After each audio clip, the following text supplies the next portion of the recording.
Sadique White is back. Kayen Anthony is back. And could the Orange add not one, but two Mingos?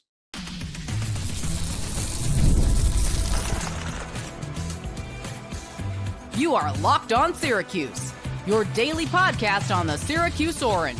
Part of the Locked On Podcast Network, your team every day. Hi, everyone. Jackson Holzer, Locked On Syracuse. On today's show, we are joined by 24/7 Sports Syracuse insider, Mike McAllister. This episode is brought to you by FanDuel. Right now, new customers can bet just $5 and get $250 in bonus bets if your first bet wins. Head to FanDuel.com to get started.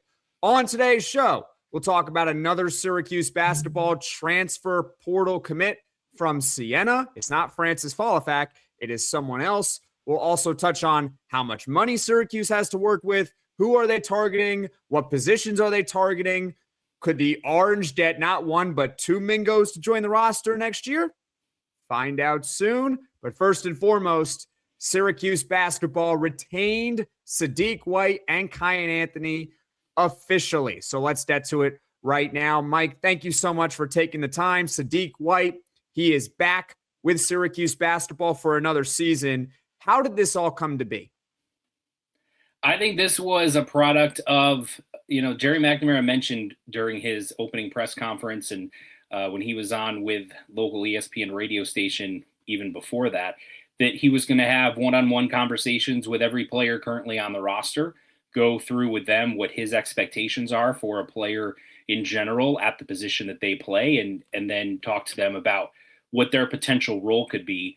And my understanding is Sadique White was someone that they really wanted to come back. I think McNamara mentioned some of his non-negotiables are, X's and O's things like taking care of the basketball, and he wants guys that can shoot and those types of things. But he also mentioned effort. He wanted someone who played hard all the time. And I know that was not something we thought a lot of players on last year's team did, but every time Sadique White was out there, to me, he looked like he was going hard. And I think he has to work on, bottling that a little bit and being a little bit more smart with that and not get into foul trouble in certain instances. But you could see the talent. He shot better from the outside than I thought he was going to right away, which gives you some hope that he can develop that part of his game. I think he was at 36 or 37% on the year from three-point. His athleticism is crazy. He's got a lot of potential because of his length and his quickness as a defender. I think he gives you some versatility because if that outside shot can develop, could he play a little three perhaps if you decide to go big? I think if you decide to go small, maybe he could play in the middle if he can bulk up a little bit. I think it's important for Syracuse to keep a guy like that is as talented as he is. And I think McNamara looked at him and saw that he fits everything he's looking for, can fit with the culture and with the effort and all those types of things, and said, this is a guy with that talent, with that ceiling that we have to keep on the roster. And they were able to do that.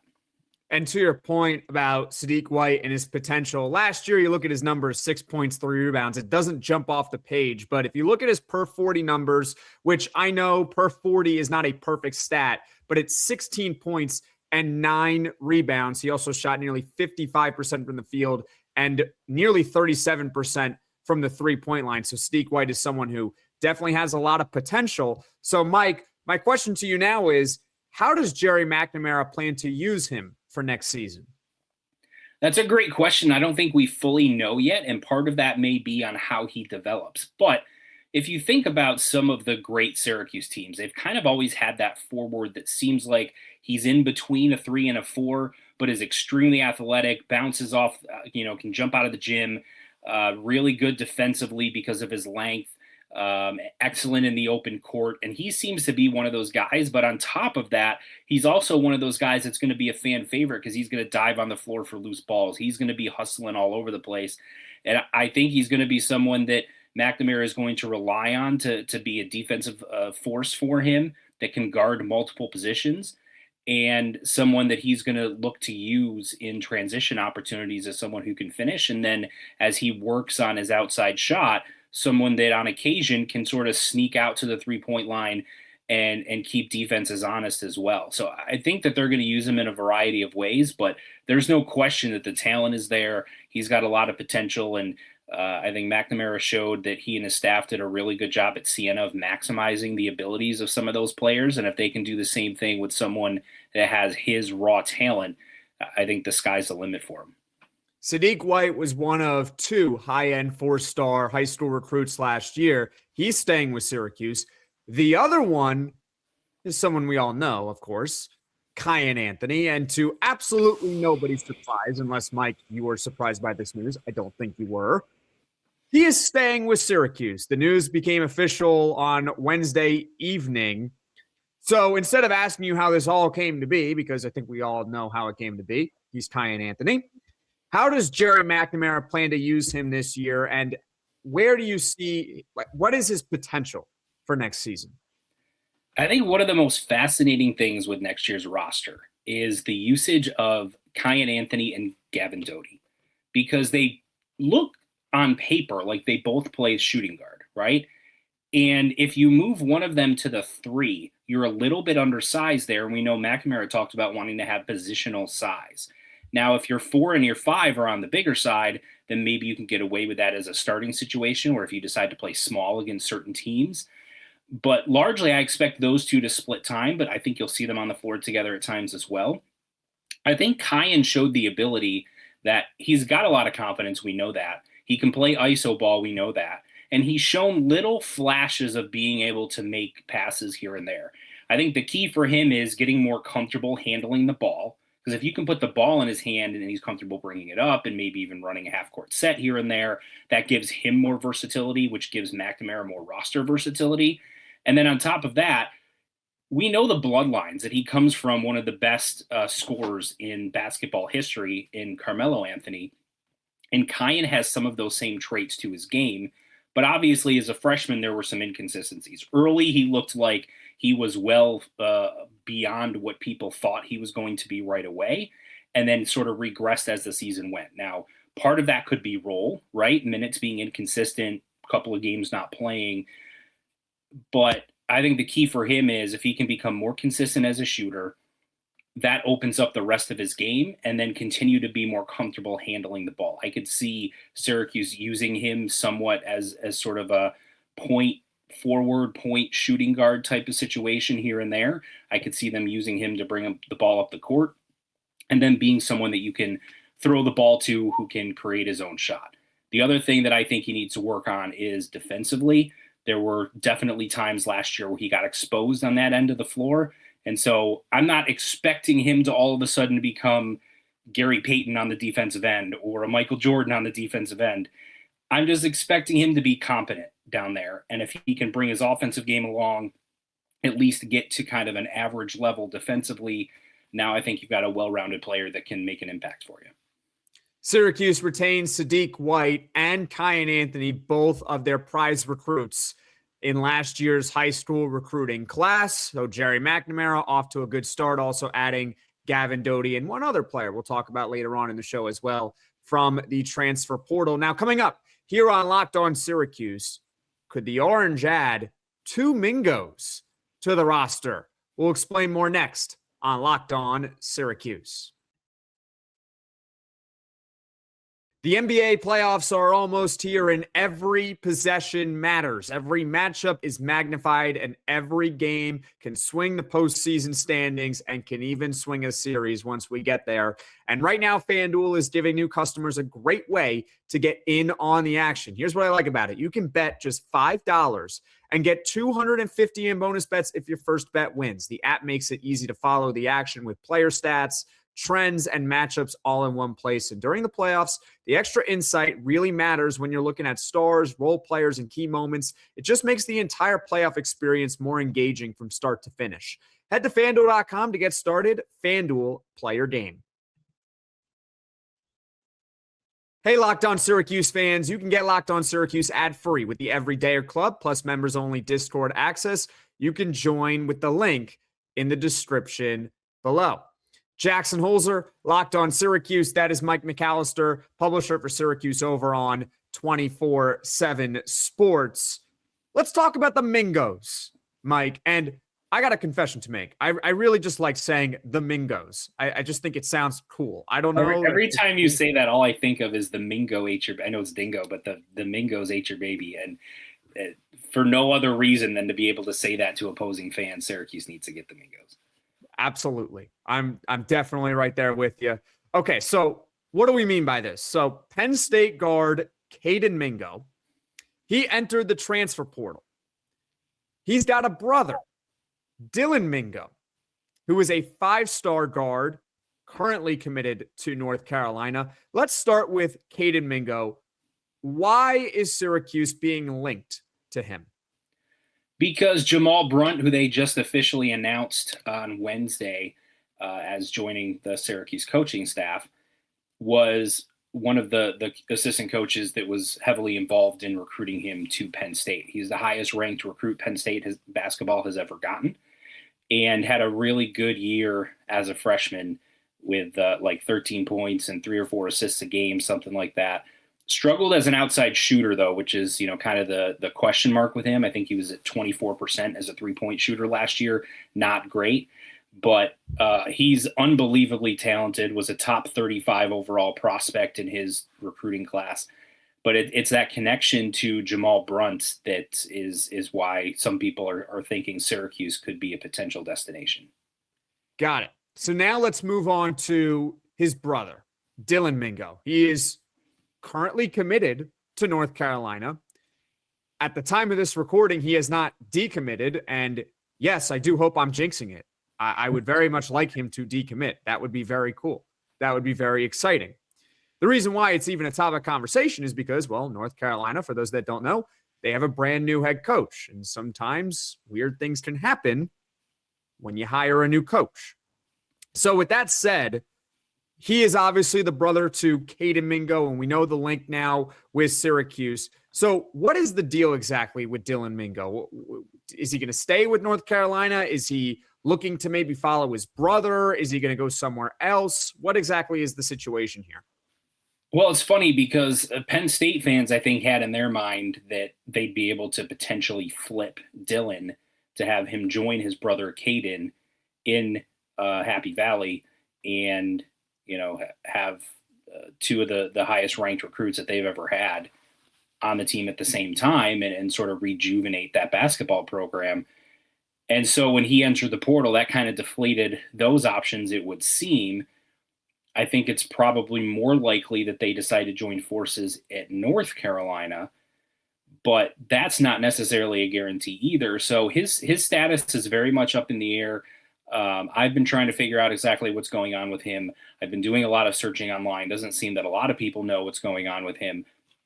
But what people have done in connecting him to Syracuse is they have found that he's following Gerry McNamara on Instagram. He's following several of the new coaches, Gavin Doty, Ryan Mesh, so guys that have been linked to and or already committed to Syracuse.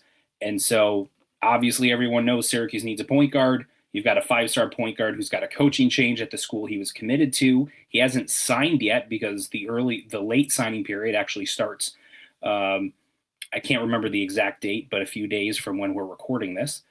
And so he hasn't signed anywhere, which means the verbal commitment is non-binding. So then people start going through their minds and saying, okay, you've got all of these social media follows to the new coaching staff at Syracuse. You're originally from, downstate New York. It kind of would make some sense. And Syracuse needs a point guard, and who else would be better to hand the reins over to than a McDonald's All-American 5-star class of 2026 recruit. Here you go, take the keys and go. But with Kayden hitting the portal, it's what you don't know is, do they want to play together and do they want to both start together? Because even though they're both kind of listed as point guards, they're also both kind of listed as combo guards.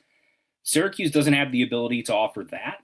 They could potentially offer one starting, the other backing them up. And then maybe if Dylan starts and has a great first year and goes pro, and then Kayden takes over for him the year after potentially. But we don't know exactly what they're thinking. But those connections, and the other thing is with Dylan, Penn State was one of his final schools as well, even though he committed to North Carolina, and one of his primary recruiters was Jamal Brunt.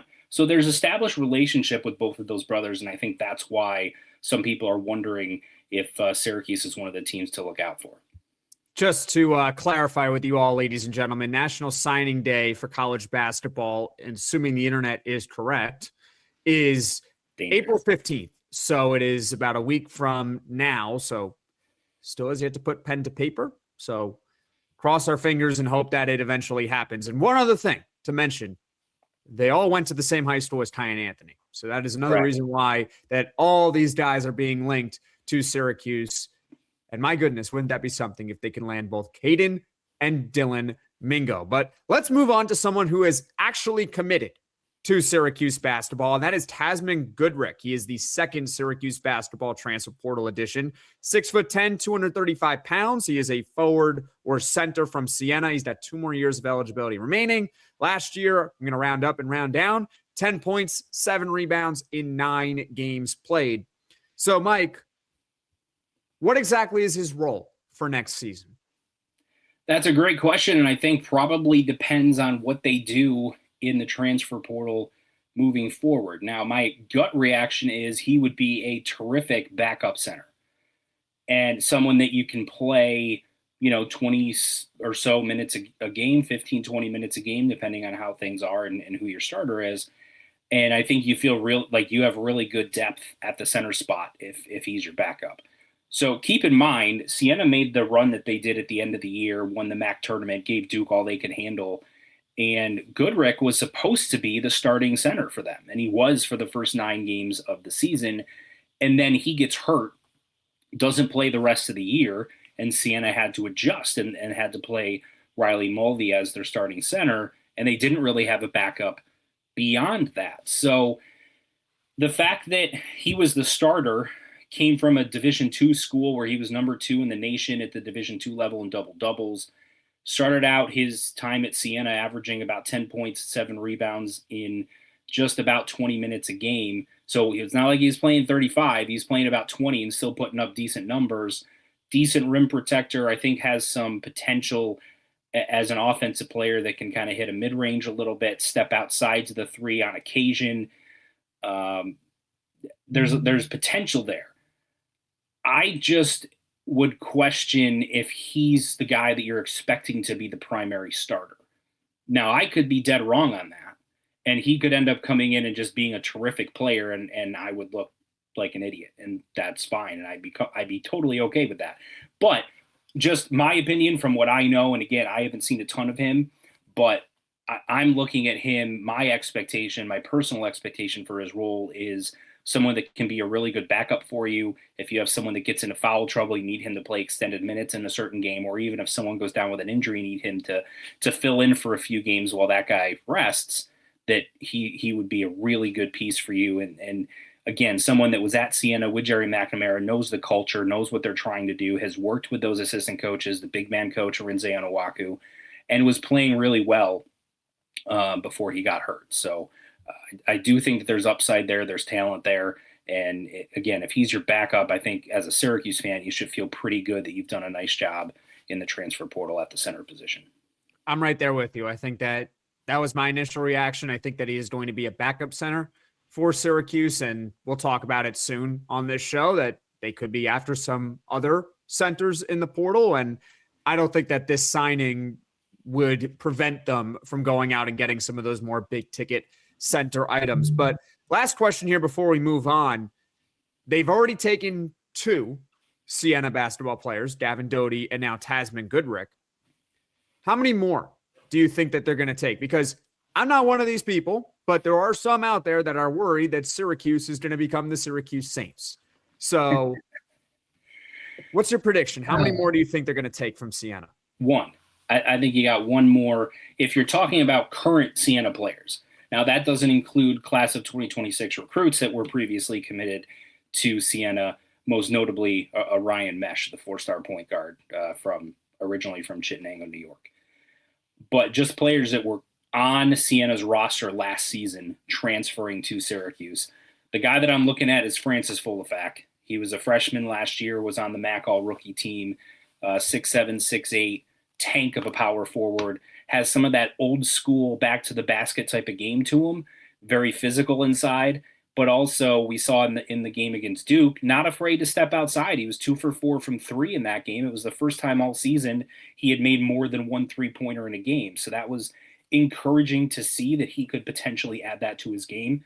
But just a scrappy, tough player who's going to get, we mentioned earlier with Sadiq that you like his energy and the effort that he's going to give, and Fullback's going to give that as well. So you bring in him, you bring in Doty, and you bring in Goodrick. You got 3 character guys that are going to play hard for you and help instill that culture that Gerry McNamara wants to put back into the Syracuse program. I don't see anything wrong with that. And that doesn't mean that you're expecting all of those guys to be starters 35 minutes a game and the reason you're back to the NCAA tournament. You're expecting to have 10, 12, 13 players on your roster. Not everyone's going to play. And it's okay if some guys are there just to help with some of those intangible things. Now, I think all 3 of those guys are going to have some role where they're going to see the floor. But, that's just kind of my thought on that is it's only the Siena Saints if you're getting 6, 7, 8 players from Siena, and that's not the case. You're going to see 3. All right. So everyone, can't believe I'm the one who has to say this, but calm down. They are not going to become the Syracuse Saints. It's not going to happen. It's okay. Now, coming up here on Locked On Syracuse, we will go over how much funds is Syracuse potentially working with here. Are they going to be able to get the guys that they actually want? What are the positions? Who are some players to look out for? We'll discuss all of that next on Locked On Syracuse. I'm Clea Butler, host of Locked On Women's Basketball, and this is Mazda's Women's Basketball Snapshot, celebrating the work no highlight reel can ever capture.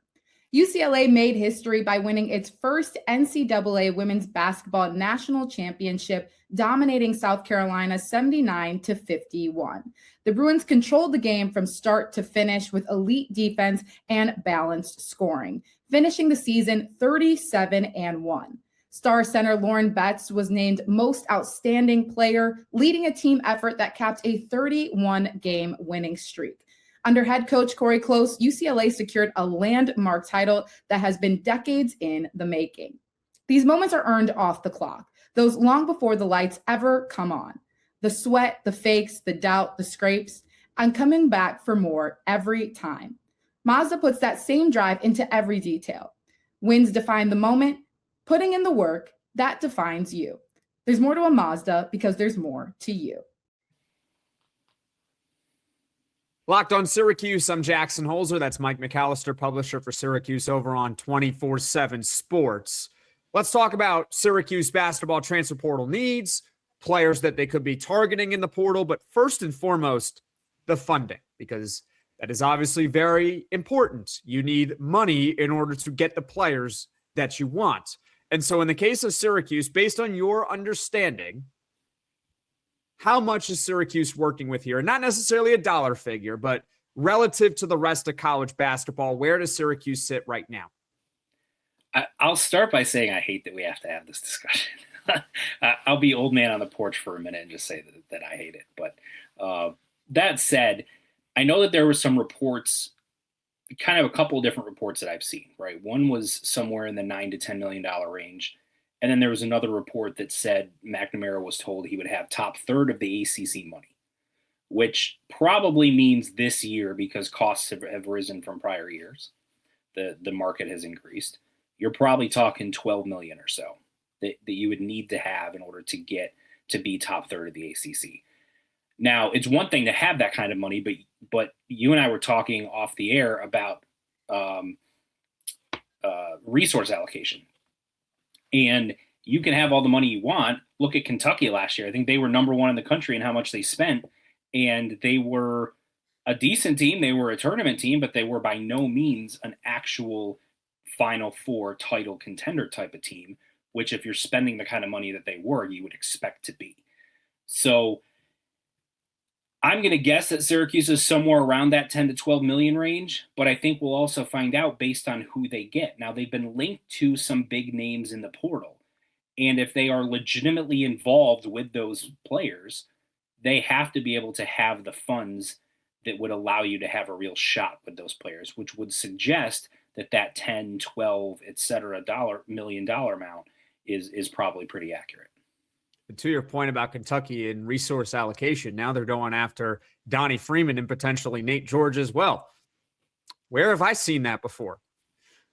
But you know what? We're not locked on. The Kentucky Orange. That's what Mark Pope wants. The Syracuse Saints and the Kentucky Orange. How about that for a Final Four matchup next year? Wouldn't that be? Hey, I'll take Kentucky right now in the Final Four right now if they have Nate George and Donnie Freeman. But I mean, how cool of a story. I'll take the Final Four. I'll just take the Final Four. That's why I don't care who we're playing. But if you're going to go to the Final Four, having a storyline where you're playing against a Donnie Freeman who was at your school for the 2 previous years, that makes it even more fun, right? So the fact that he moved on, a player of that talent level moved on, it worked out for him because he got to the Final Four. It also worked out for you because you got to the Final Four. So the split worked for both sides, and now you're facing off for the right to play for a national championship. That'd just be a cool story. It would be a cool story, and I'll take it because I'll play literally anyone in the Final Four. I'll take a Final Four appearance. Give me Duke. Give me anyone. Give me Loyola Chicago. I really don't care. But anyway, what are some of the positions that Syracuse is after in the portal most? Point guard and center. Those are the 2 big ones. Now, I do think Syracuse is probably looking for some potential depth at small forward as something that they could be looking at. But I think given the fact that, we talked earlier about the possibility of playing Kayen and Gavin Doty together, if you do that and you've got the Slovenian kid that's coming in and he's your backup, you've still got some decent depth there. But, if you're filling out the roster, you're getting 13 guys and grab another small forward. But the primary thing that you need right now, you need a starting point guard, probably someone who's really good, and a starting center. And they don't have to be really good, meaning someone that's going to get you 15 points a game, but they have to be really good in that they take up some space, they're good on the boards, and they're a rim protector. And if they can do some of those things and even give you 6 points a game and shoot a high percentage and be a decent free throw shooter, I think you feel pretty good about where you're at from the center spot, especially when, as we talked about earlier, they've got Goodrick as the potential backup. So those are the 2 positions. They've been linked to several players at each position. And so the players that they've been linked to match up with what my expectations were going in, which is they were going to look for a center and look for a point guard. A few years ago, when I started with this show, the top 2 needs for Syracuse were a point guard and a center. Last year, the top 2 needs were a point guard and a center. It is year 3 of me doing this show, and they still need a point guard and a center. It is actually unbelievable. I just find that really funny. Not that it's bad. That's the problem with the portal when you go into every offseason and you're like renting players for a year. I mean, William Kyle, for example, was in his last year of eligibility. And I think he was a good find. I think he had a good year for Syracuse. The year before, you had Eddie Lampkin, again, in his last year of eligibility. You had Jaquan Carlos as your starting point guard on his last year of eligibility. You don't have Nate George on his last year of eligibility from this past season. You didn't have him there, but he's transferring out. So again, as you keep renting players, you've got 2 things going on. One is if you get the veteran who's on his last year of eligibility, you only get him for the 1 year. 2, if you get the guy who's got multiple years left, but it doesn't work out, that's just the nature of the way things work now, unfortunately. I think it's just more of a coincidence. That's why I brought it up, because it's never they need a 2 guard or they need a 3 or they need a 4. It's always it's a point guard and it's a center. It's the last 3 years. But anyway, Mike, aside from that, who are some of the players that Syracuse is showing interest in, both at point guard and center? And of those players, who are some that intrigue you the most? Yeah, I'll start at center. I'm going to start with Najai Hines from Seton Hall. Now, as we're recording this, I think St. John's is probably the favorite for him. And I know UConn is involved as well. But everything I've heard is that Syracuse is seriously involved there and has had conversations with him. I believe they had a Zoom meeting or have one scheduled. And he's a former highly regarded recruit, 4-star recruit, really, really talented player. Had a good year last year at Seton Hall, maybe not a great year, but an elite shot blocker and really physical player and someone that a lot of teams really want. So if Syracuse is able to land someone of that caliber, he's definitely the one that intrigues me the most because as I'm looking at Syracuse and thinking about what they could be and the players that they have and the players that they could potentially get, I don't think you need a center, as I mentioned earlier, that's going to get you 15 points a game. But if you can get a high-quality rebounder and an elite rim protector, I think that does a ton for what your team can be overall, especially playing on the defensive end and showing that toughness that Gerry McNamara wants. He's one. Another one is, this isn't going to be as big of a name, but Matt Gilhool. He's a Pennsylvania kid, was a freshman at LSU this past year, didn't play, but McNamara was involved in his recruitment when he was an assistant here at Syracuse a little bit. So there's a connection there. And again, from Pennsylvania, we know Syracuse wants to recruit Pennsylvania. JP Estrella is another name that's intriguing to me. Now, he's from Tennessee. Tennessee used him more as a 4, but he is about 6'11", so I think he can play the 5 at the college level. He's an offensive big. So if you get him, he's someone that's going to be able to stretch the defense a little bit. He can hit the mid-range shot. He can stretch out to the three-point range. What he is not is a big-time rim protector. He's not a physical interior defender. So you're not getting that aspect of him. But he's still intriguing because he's an extremely talented kid. He's had some injury issues as well, which is a little bit of a drawback. But the rumors are that Indiana's trying to throw a bunch of money at him. So we'll see kind of where that plays out. But there is the connection to Syracuse. Those are kind of the main ones that I've heard is those three. So I think there's probably some connections to other players that aren't public at this point. Goodrick is another example. Even though he's from Siena, I don't think anyone thought he was going to come to Syracuse and follow McNamara. But those are kind of the three that I've seen discussed with Syracuse. And I think Hines is the one that intrigues me the most and would probably be the biggest splash get if you're looking for that. I'm with you on Hines. I mean, Estrella is really nice, but I think with Hines, I understand. I'm looking at his numbers, 7.6 rebounds, but you have to keep in mind he was a freshman. He did not start any games last year for Seton Hall, and he only played 18 minutes a game. So you got to figure that his numbers would go up if you give him even 25 minutes a game and you actually start starting him. And also over 2 blocks, which led the Big East last season as a true freshman. So I can understand why teams like St. John's, and I think you mentioned UConn as well, going after him. And hopefully Syracuse can seal the deal with a guy like Najai Hines. What about point guard? Point guard, there's been a ton of names. You got Garway Duel from McNeese State. You've got a DJ Wagner from Arkansas. There's been a connection to. 2 of the ones that intrigue me the most. Alex Wilkins from Furman, I think is really talented and really good. And Jeremiah Wilkinson from Georgia. Now, Wilkinson is a scoring point guard. I think he only averaged like 1.5 to 2 assists a game. But he's kind of more of a shooting guard in a point guard's body. He's only about 6'6'1", but his game is very scoring focused, right? He's kind of plays like a 2 guard, but he does have handle like a point guard.